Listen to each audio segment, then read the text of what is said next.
What's good, YouTube? It's your boy Trey Soldier, and we back with another reaction video. You feel me? Now, today's. Hold on, I'm just doing something real quick. Since the mandem watch Avatar: The Last Airbender, I hope some of y'all watch it. We got CBR 20 Avatar mysteries that need explaining. Without further ado, let's get straight to it. It's been 16 years, and yet fans around the world are still theorizing about Avatar. 16 years. Still theorizing about Avatar. And with the fresh and exciting launch of Avatar Studios, we're about to get even more to talk about for What do you mean? Avatar Studios? What's this? What's this? So we don't always have to find Hold on. answers, but we can imagine potential events or even what. When was this dropped? So hey, grab a drink and some Oh, a snacks, year and ago. let's start What the discussing fuck? important questions like: is cabbage bending possible? Would Korra kick Aang's butt in a fight? Why is May so grumpy all the time? Alright, here's 20 Avatar mysteries that need explaining. On God, they do. Rava merged with Wan to defeat Vaatu. They started what is known today as the Avatar cycle. After the harmonic convergence, Wan lived on as the first Avatar, but his legacy lived on after his death, as he was reborn in the next Avatar.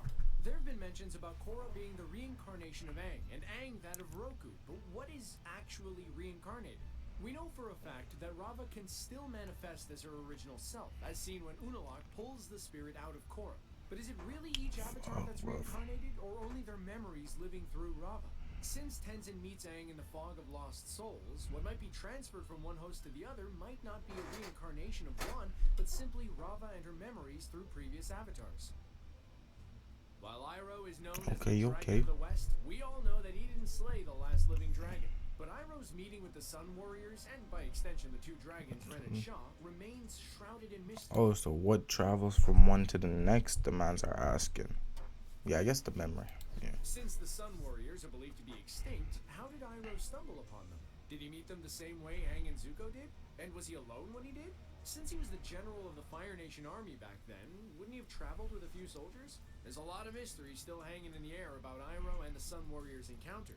One way to solve this would be if the newly created Avatar Studios produces an Iroh spin-off series, giving us a bit more about his life during the 100-Year War, and how he became everyone's favorite uncle.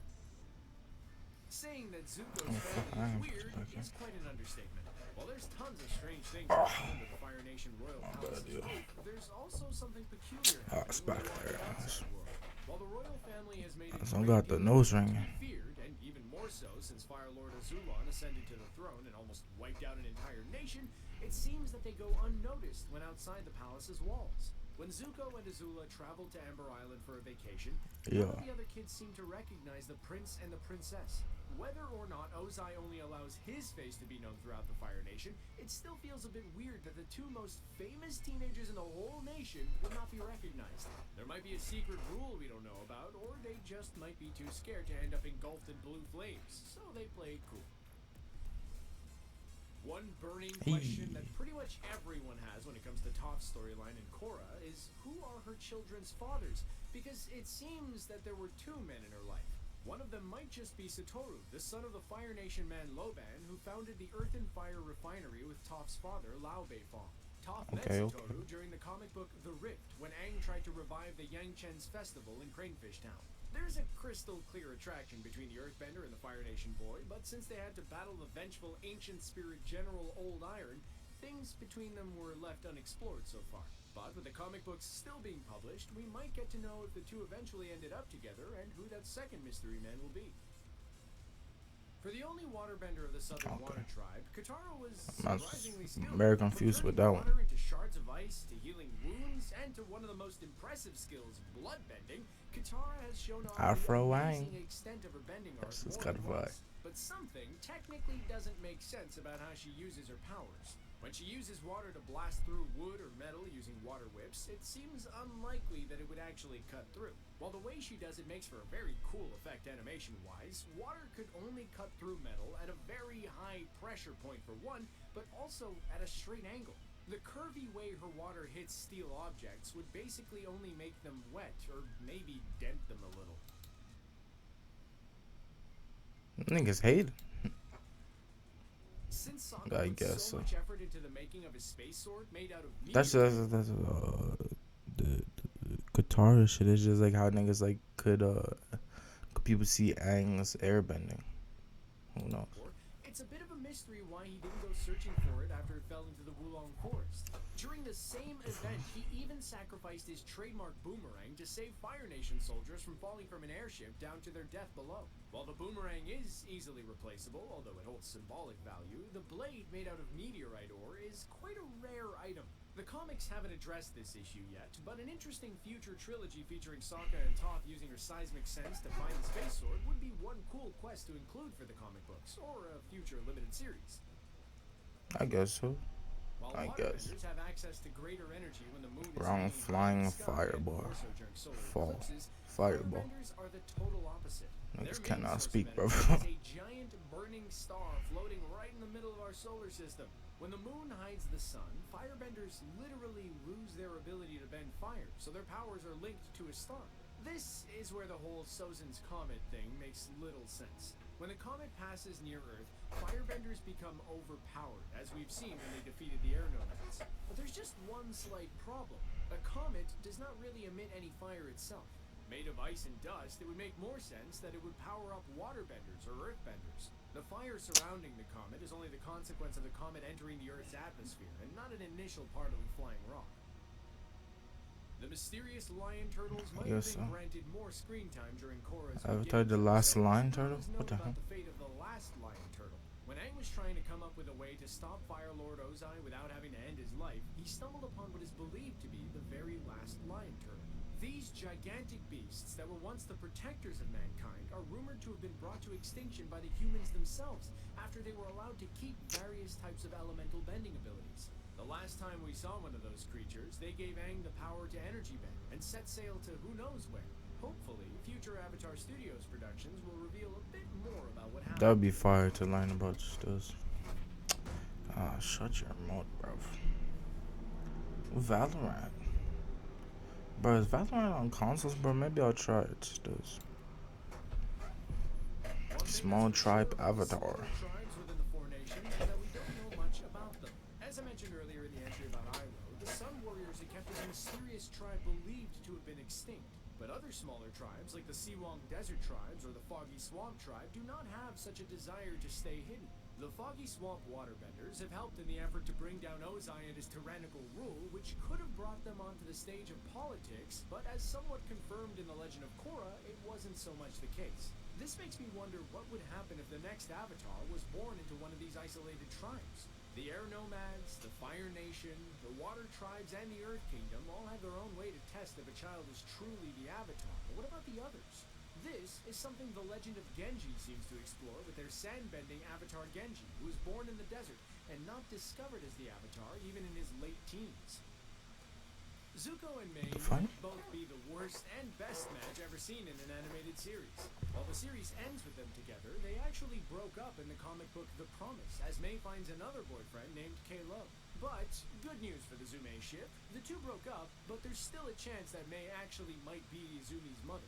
After all, she does kinda look like her. The last time the two lovebirds worked together was in the Smoke and Shadow trilogy, when Mei's little brother got kidnapped by the fake Kimmery. You know what I'm saying? That little hate or whatever. And her newly founded Fire Warriors, the crazy lightning bender is still at large, so chances are we'd see more of Zuko and Mei fighting side by side, and maybe more.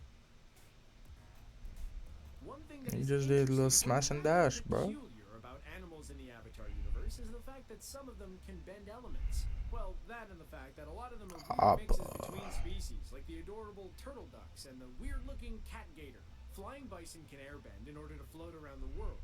Dragons can obviously firebend, and badger moles can earthbend by using seismic sense, an incredible skill they taught Toph when she was little. But the question is, how did they get those powers? I can understand how the spirit dragon that taught Wan would firebend, since spirits have been known to hold some magical powers and can even shift to dark creatures if disturbed.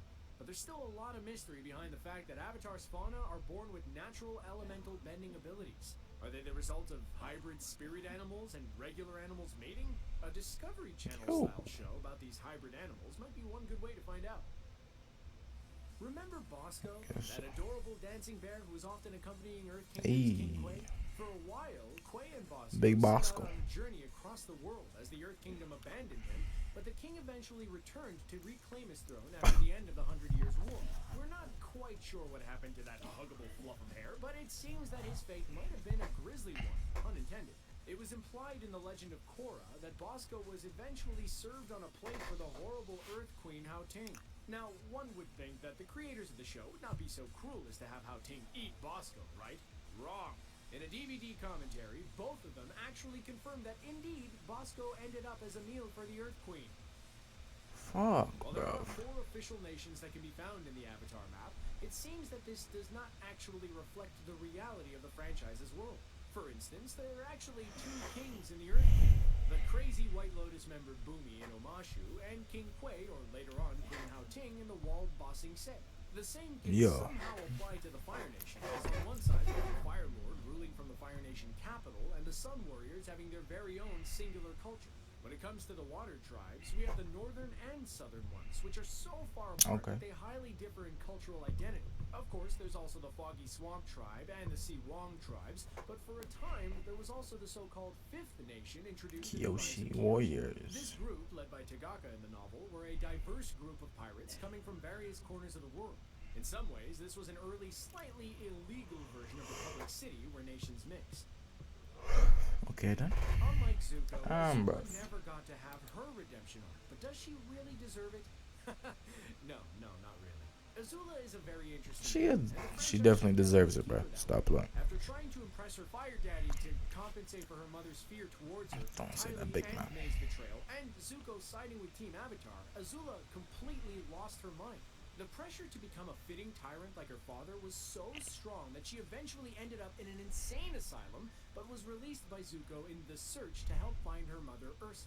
While she surely was of help from time to time, she acted like a ticking time bomb for most of the journey, before disappearing into thin air. As explained earlier, her last appearance as of yet was in Smoke Man, I don't wanna she tries to plug. control the throne from behind the Bro, so scenes. what the fuck are these, bro? I wanna I see don't know what those, bro. happened to her between Avatar and Korra, but one I'm about to thing search them is up, that her bro. fire warriors orchestrated I'm about to search Marco them up. Olin's parents' death. It's quite impressive that every single air nomad is born an airbender. This can be explained by the fact that these people are way more spiritually connected than any other nations, and in order to airbend properly, one needs to constantly nurture this connection to the spirit world. When Kyoshi's mother Jessa left the air nomads to live a life of crime with the Flying Opera Company, her airbending powers dwindled, and she had to resort to using golden fans in order to increase and direct her powers. While a lot of these kids are heir to airbending powers, what happens if one of them is born a non-bender? I mean, if it happens in other nations, it could also happen to them, right? But more importantly, how would a non-bender air nomad travel without the ability to fly with an airbender staff? Would they be stuck on top of those high-perched temples forever? With harmonic convergence changing the game, Yeah, she has a good question. it'd be interesting to see how a non-bender would grow up with the air nomads. Hey. Throughout its run, Avatar kept one huge secret from its viewers regarding the whereabouts of Zuko's mother, Ursa. Only seen through flashbacks, her leaving her children left both of them scarred for life. She was Zuko's anchor while living in the madness that is the Fire Nation Royal Palace, and her negligence of Azula probably helped her fall into madness. Before stepping over the edge, Azula literally started hallucinating about her mother. It was revealed in the comics that she helped Ozai kill his own father Azulon with poison and left to return to her hometown where she rekindled with her first love, Aiko. To escape the Fire Lord's torment, she asked the Mother of Faces to change her face, as did Aikom years ago. The only problem is that she would lose some of her memories. The two eventually had a daughter, and they went to live with Zuko. Remember when Katara saved Aang after he was lightning struck by Azula? At the time, she used healing spirit water she was saving for a good occasion. The battle, which almost took Aang's life, was not the first life-threatening event the waterbender was faced with. In Book 3, during the Lake Laogai arc, Jet escaped the secret police after being brainwashed. But after his escape, he was attacked, and contrary to what he said to Katara before she left, he wasn't fine. While she tried to heal him using waterbending, she could have used the healing spirit water she was traveling with. After all, how could she have known Aang would need it while fighting against the Zula? Or maybe she was just saving it for use on the Avatar only. If it was Sokka lying there instead of Jet, things might have turned out differently. While the sages, who are part of the White Lotus, were introduced throughout Interesting. Avatar, they were not introduced at first as such. But this is like mysteries, but like I don't know, bro. These are for like sweaty niggas that read like that like debunk the show, bro. Like Members of I just thought this show was gonna be more fun. I'm not gonna lie. Lumi, Zhang, and Paku were only revealed towards the end of the series as they set out to liberate Ba Sing Se from the clutches of the Fire Nation during the passing of Sozin's comet. Before getting involved with finding the Avatar whenever one passes away, the Order of the White Lotus's original goal was to gather scholars from the Four Nations to share knowledge amongst themselves. Little is known about the Order's origin story as they mostly work behind the scenes, but I'm curious to find out how Iroh became the Grand Lotus. Can we get that Iroh spin-off already? Iroh. And there's always an amount of hypocrisy when it comes Bro, to what the heroes bomber clock, bro? the no-kill rule. In a world where a devastating Yeah, I was really rage questioning is that for a so second, raw, bro. there is bound to be a few casualties from the enemy side. Characters without a name or a face are often seen as disposable and are sacrificed without anyone even mentioning them ever again. This is I what guess so. happens with most of the masked Fire Nation soldiers that Aang ends up killing when he destroys airships or even boats full of them. Some are blown away, others are drowned, and yet Aang just goes on living his life without really caring about it. When it comes to Ozai, the Avatar can't seem to be able to end his life like he did with the others, although maybe in a more indirect way. The most hilarious gag of the entire franchise clearly goes to the poor cabbage merchant who keeps getting his cart destroyed by the gang. But what do we really know about him besides the fact that he sells cabbages? Bro, that's all you need to know about the nigga, bro. We see him in the comic books as the owner of the Cabbage Delicacies Bistro, and later on the founder of Cabbage Corp in Korra. The poor guy was never even given an actual name. The identity and origin story behind the Cabbage Merchant is clearly Cabbage one of the Man. most pressing unsolved mysteries in the whole Avatar franchise, right? Under our Book 1 video, user Ryan N wonders if firebenders would affect someone's nervous system by sending electrical pulses. Well, since waterbenders have bloodbending and airbenders can steal the air out of someone's lungs, it could be a possibility. Let me take your idea a bit further and suggest that maybe they could also use mind control by controlling electrical pulses in the brain.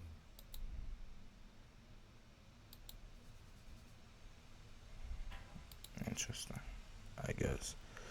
Bro, I would have answered those, but like they were. I'm out of here, bro.